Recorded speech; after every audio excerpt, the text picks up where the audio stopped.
किसी पार्टी को इस तरह से नहीं टारगेट किया गया जिस तरह से आम आदमी पार्टी को टारगेट किया गया। उसका एक कारण है, वो कारण है कि 75 साल के बाद आम आदमी पार्टी ने इस देश को एक ऐसी उम्मीद दी है जो कि कोई पार्टी नहीं दे पाई। गुजरात के अंदर 30 साल से बीजेपी की सरकार है, उसमें 12 साल प्रधानमंत्री मोदी जी खुद वहां पे मुख्यमंत्री रहे। 30 साल के अंदर ये एक सरकारी स्कूल ठीक नहीं कर पाए। मुद्दा भ्रष्टाचार है ही नहीं, मुद्दा भ्रष्टाचार की जांच है ही नहीं, मुद्दा शराब घोटाला है ही नहीं।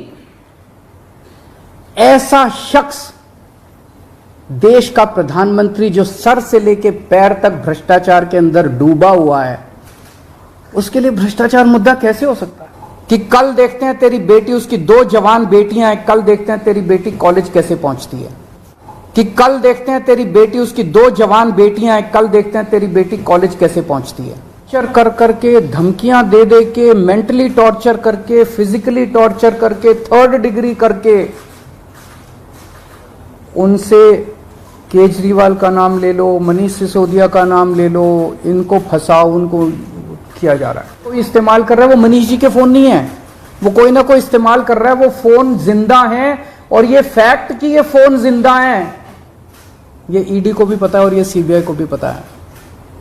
सो ईडी ने और सीबीआई ने झूठ बोल के, ओथ पे, एफिडेविट पे कोर्ट को गुमराह किया और झूठा सबूत उन्होंने कोर्ट के सामने पेश किया। सारी जांच वांच करने के बाद इन एजेंसीज ने मनीष सिसोदिया पे आरोप लगाया कि 14 फोन तोड़ दिए। ये ईडी की चार्जशीट है,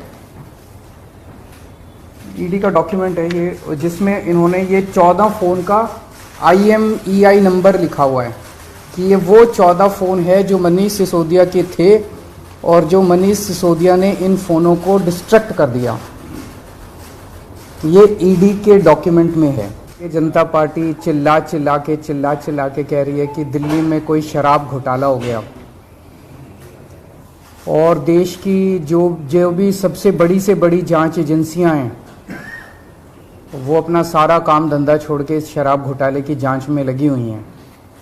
तो मैं समझता हूं कि उनको अब तक तो शराब घोटाले के सब कुछ मिल ही गया होगा, सारा पैसा भी मिल गया होगा, सब कुछ मिल गया होगा।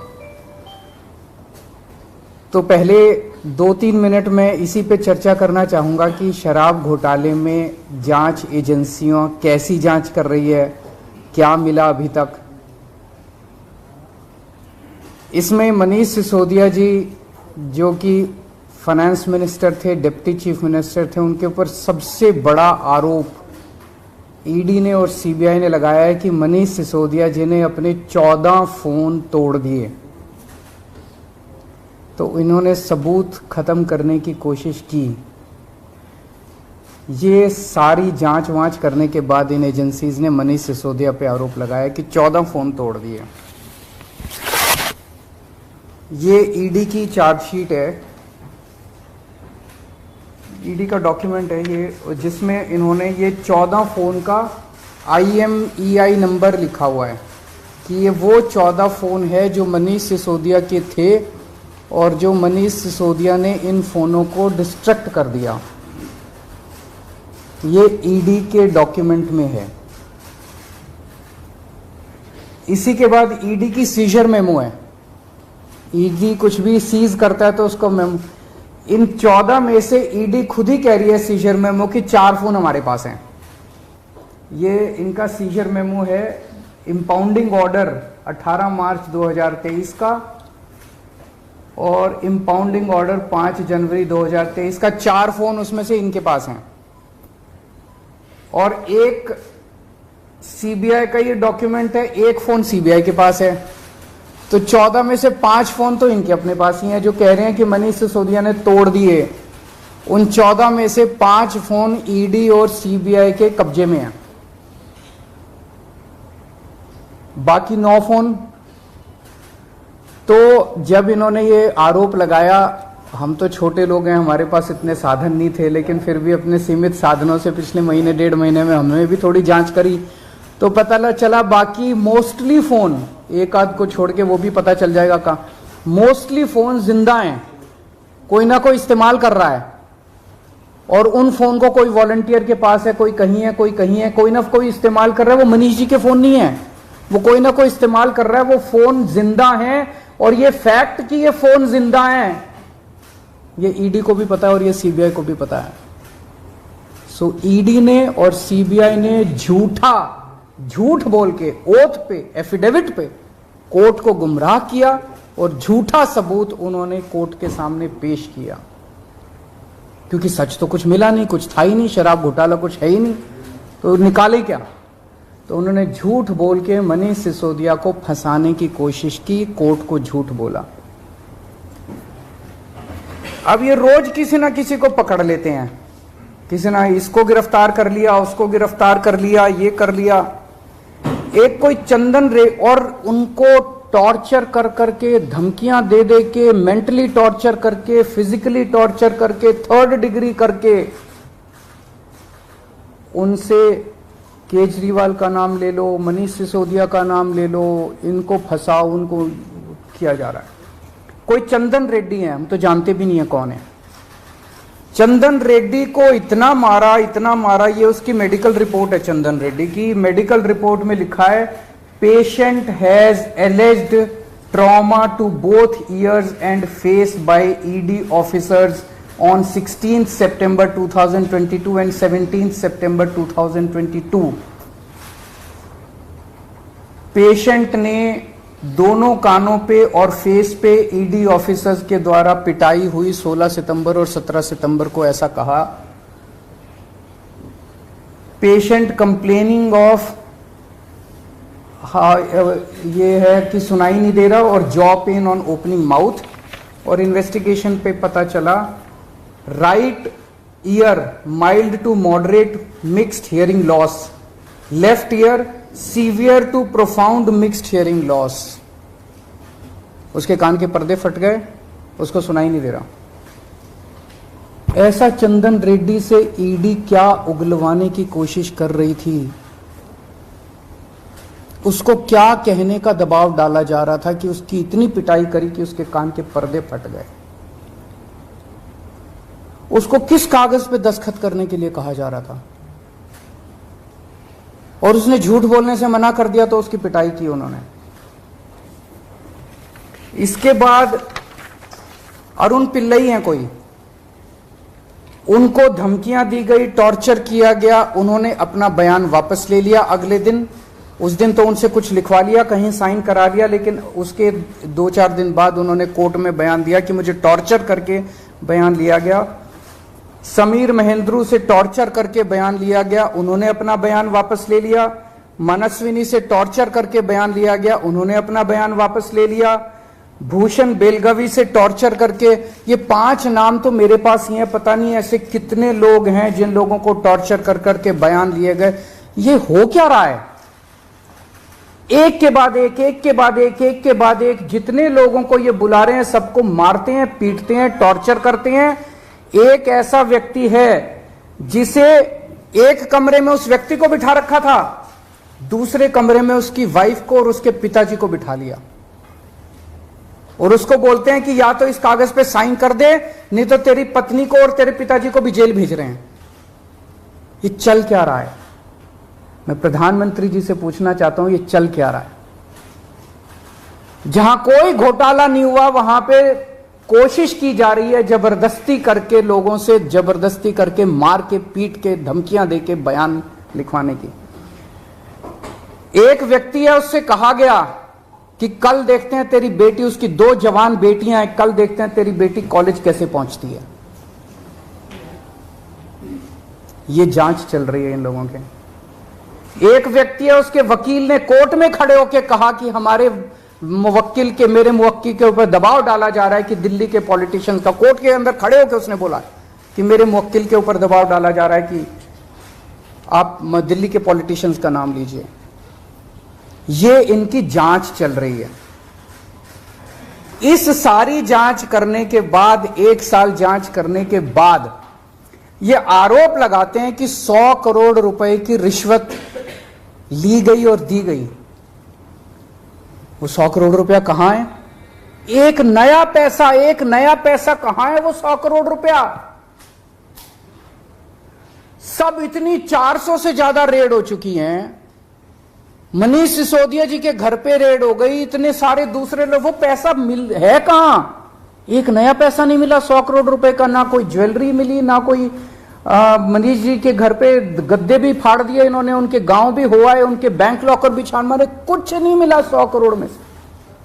फिर आरोप लगाया कि 100 करोड़ रुपया गोवा के चुनाव में इस्तेमाल हुआ है। जी, गोवा के हमारे जितने वेंडर्स थे जिनसे हमने काम कराया था, सारे वेंडर्स पे रेड मार चुके ये लोग। सारे वेंडर्स को इन गिरफ्तार कर करके स्टेटमेंट ले चुके, वहां कुछ नहीं मिला, सारी पेमेंट चेक से हुई है हमारी। सारा हिसाब किताब इलेक्शन कमीशन को दिया हुआ, वहां भी कुछ नहीं मिला। गोवा चुनाव के अंदर इनको धेला नहीं मिला, तो पैसा गया कहां? अगर रिश्वत ली तो पैसा गया कहां? अरे पैसा तो तब मिलेगा ना जब रिश्वत ली गई होगी और रिश्वत दी गई होगी। आज मैं इस प्रेस कॉन्फ्रेंस में कह रहा हूं कि 17 सितंबर को शाम को 7 बजे मैंने नरेंद्र मोदी को 1000 करोड़ रुपए दिए थे। कर लो गिरफ्तार उनको। ऐसे तो कोई भी इस देश में खड़ा होकर कुछ भी कह देगा। मैं कह रहा हूं कि नरेंद्र मोदी को 17 सितंबर की शाम को 7 बजे मैंने 1000 करोड़ रुपए दिए थे। गिरफ्तार करोगे इस बेसिस पे नरेंद्र मोदी को? भाई मेरे पास कुछ सबूत तो हो कहने का। कोई तो मैं कहूंगा भाई मेरे पास ये सबूत है, मैंने दिए थे। ऐसे ही कोई कुछ भी खड़ा होकर कह देगा और गिरफ्तार कर लोगे। 100 करोड़ रुपए दिए, 100 करोड़ रुपए दिए गोवा चुनाव। अरे कहां है सबूत? कोई सबूत नहीं है। ये पॉलिसी इतनी शानदार पॉलिसी थी, ट्रांसपेरेंट पॉलिसी थी, जो भ्रष्टाचार खत्म कर देती पूरे के पूरे शराब सेक्टर में। ये इस बात से साबित होता है कि ये पॉलिसी जब पंजाब में लागू की गई, पूरी कॉपी पेस्ट पॉलिसी है, जब पंजाब में लागू की गई तो इस पॉलिसी से 50% रेवेन्यू एक साल के अंदर बढ़ गया। 50% रेवेन्यू दिल्ली के अंदर इन्होंने लागू नहीं की करने दी, पंजाब के अंदर इनकी चली नहीं, क्योंकि पंजाब एक फुल स्टेट है। तो मैं मोदी जी को कहना चाहता हूं, मोदी जी अगर केजरीवाल भ्रष्टाचारी है तो फिर इस दुनिया के अंदर कोई ईमानदार नहीं है। मुद्दा भ्रष्टाचार है ही नहीं, मुद्दा भ्रष्टाचार की जांच है ही नहीं, मुद्दा शराब घोटाला है ही नहीं। ऐसा शख्स देश का प्रधानमंत्री जो सर से लेकर पैर तक भ्रष्टाचार के अंदर डूबा हुआ है, उसके लिए भ्रष्टाचार मुद्दा कैसे हो सकता है?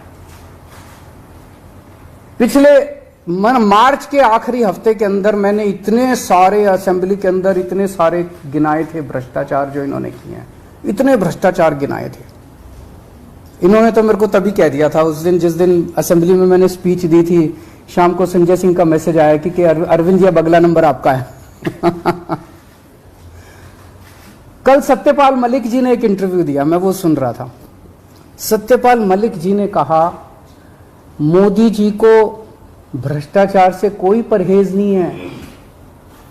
ये मैं तो नहीं कह रहा हूं, ये तो उनके अपने गवर्नर कह रहे हैं। सत्यपाल मलिक जी कौन है?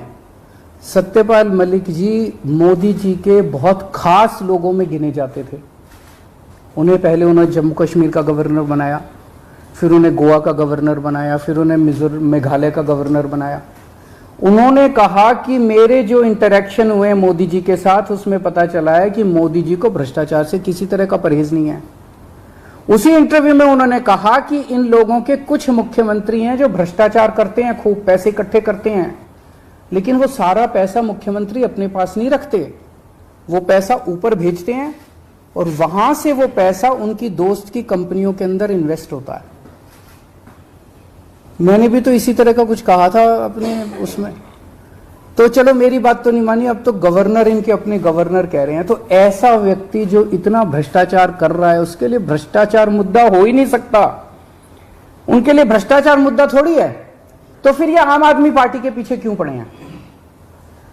75 साल के भारत के इतिहास में किसी एक पार्टी को इतनी बुरी तरह से टारगेट नहीं किया गया जिस तरह से आम आदमी पार्टी को ये लोग टारगेट कर रहे हैं।